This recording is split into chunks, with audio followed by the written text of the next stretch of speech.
दिल्ली सरकार के पूर्व डिप्टी सीएम मनीष सिसोदिया को सुप्रीम कोर्ट से जमानत मिल गई है।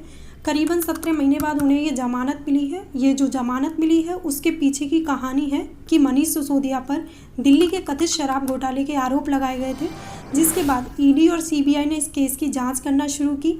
ईडी और सीबीआई के मुताबिक मनीष सिसोदिया एक्यूज्ड माने गए थे।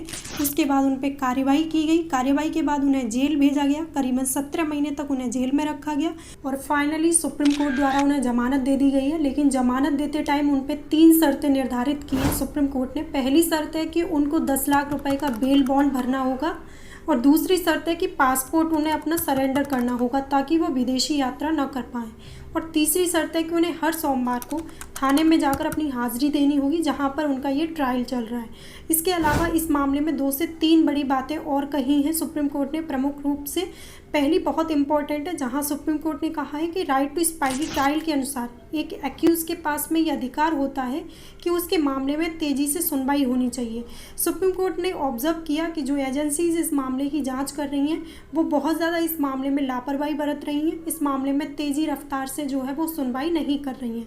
इसके अलावा सुप्रीम कोर्ट ने कहा कि हमने अक्टूबर 2023 में एक ऑब्जर्वेशन किया था कि prevention of money laundering act का सेक्शन 45 ये कहता है कि किसी एक्यूज्ड को जमानत दी जा सकती है अगर हम प्राइमरी तौर पर इस बात से सेटिस्फाई हो जाएं कि उसने कोई क्राइम नहीं किया है। इसी के साथ एक्यूज्ड हमें इस बात से अश्योर कर दे कि अगर उसे हम बेल देंगे तो आगे चलकर वो कोई भी क्राइम कमिट नहीं करेगा। वहीं इन्फोर्समेंट डायरेक्टरेट यानी कि ईडी की तरफ से भी अपना तर्क आया है, जहां ईडी ने कहा है कि मनीष सिसोदिया को जमानत इसलिए नहीं मिलनी चाहिए क्योंकि वो जानबूझकर इस केस को लंबा खींच रहे हैं। वहीं सुप्रीम कोर्ट ने ईडी की इस बात का जवाब देते हुए कहा कि एक्यूज के पास में ये राइट होता है कि आपके द्वारा जो भी एलिगेशंस उनके ऊपर लगाए गए हैं या जो भी डॉक्यूमेंट पेश किए गए हैं वो उनको रीचेक कर सकें कि उन पर लगाए गए जो एलिगेशन है वो ठीक है या नहीं। ऐसा सुप्रीम कोर्ट ने ईडी से कहा। आप एक तरफ कह रहे हैं कि इस केस को मनीष सिसोदिया लंबा खींच रहे हैं, वहीं दूसरी तरफ आप कह रहे हैं कि हमने अभी सप्लीमेंट्री चार्जशीट दाखिल नहीं की है, हमें अभी 8 से 10 विटनेसेस को एग्जामाइन करना है। आपकी बातों से तो ऐसा लग रहा है कि आप भी जल्दी ट्रायल नहीं चाहते हैं। ऐसा सुप्रीम कोर्ट ने ईडी को फटकारते हुए कहा। उसके बाद सुप्रीम कोर्ट ने कहा कि अगर ऐसा ही चलता रहा तो मनीष सिसोदिया की राइट टू लिबर्टी का वायलेशन माना जाएगा।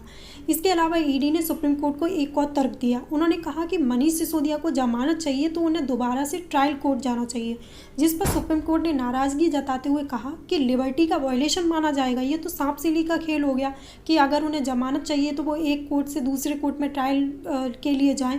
उसके बाद दोस्तों फाइनली सुप्रीम कोर्ट ने मनीष सिसोदिया को जमानत दे दी है। अगर आगे इस केस में कोई भी अपडेशन आता है तो मैं ज़रूर आपके साथ में शेयर करूँगी। तब तक आपको वीडियो कैसी लगी कॉमेंट सेक्शन में ज़रूर बताना, जो भी आपके पॉइंट ऑफ व्यू है। And thank you so much.